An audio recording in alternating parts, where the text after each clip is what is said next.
they will declare a state of emergency. We will beg the state to become a dictatorship, to reclaim the monopoly of violence. There's nothing stopping William Ruto from declaring a state of emergency. State of emergency ni kumaanisha nini? Ana suspend the constitution. Hakuna chama, hakuna nini, hakuna vikao kama hii. He rules by decree. It's only a matter of time and he'll put on the same hat as Museveni. What if they're provoking protests on purpose? Think of it. The more blood spilled, the more justified they are to crack down. The more radical the response, the easier it becomes to say, we need military intervention, we need to shut down certain freedoms, this is a national threat. And then the very rebellion becomes the excuse to destroy it.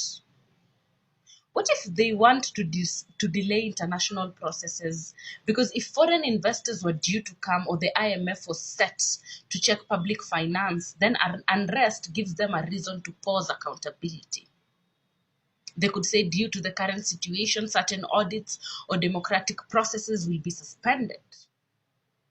What if they're controlling the protest narrative? Imagine if they infiltrate peaceful protests with violent agents, so the protests look like a riot, then they get the green light to use force. It's happened in many regimes before. You can look it up. It's called Agent Provocative. What might they be gaining from the chaos? So distraction from economic theft. While everyone is focused on tear gas and grief, billions can be moved in tenders and shady deals. Chaos is a clock. Every week of unrest is a week of no transparency. International sympathy funding. If Kenya is painted as unstable, the government can request emergency loans, funds, or security help, even from abroad, IMF, World Bank, regional allies, etc. Another is increased power through fear. If people begin to fear even attending protests, then the government can suppress dissent without ever fixing anything.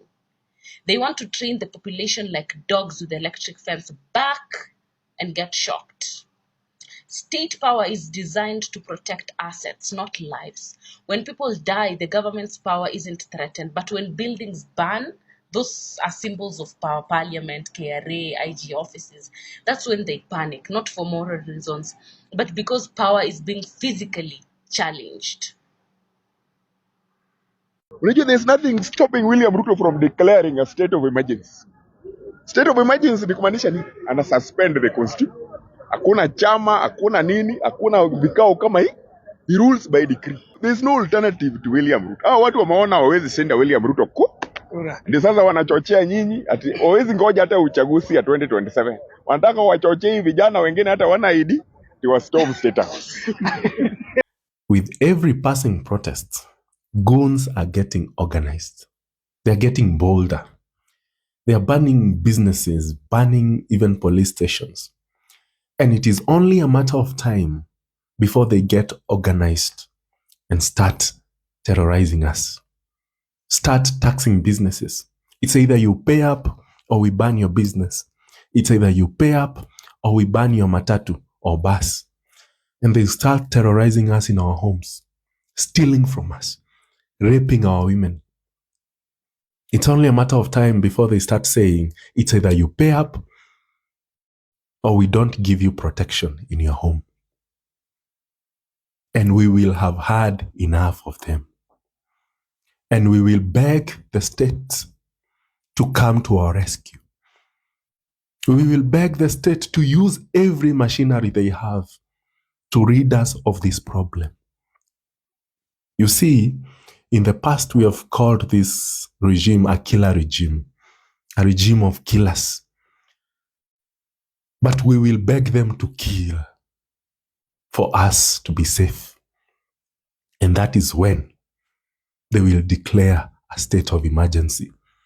We will beg the state to become a dictatorship, to reclaim the monopoly of violence. We will beg the state to do that. Us, because we will have had enough of the goons. And I know you're asking yourselves, why is the state not acting now? when they can see that risk. Because it does not benefit them in any way. Acting now, it does not. It does not benefit the politicians to act now. Because it's not affecting them in any way. It's affecting us. You see, I was in town during Sabasaba. I had an interview at KTN. And town was the safest place. The political class is protected. The president is protected. Nobody can reach the president now. Number two, we have also put the state in a box.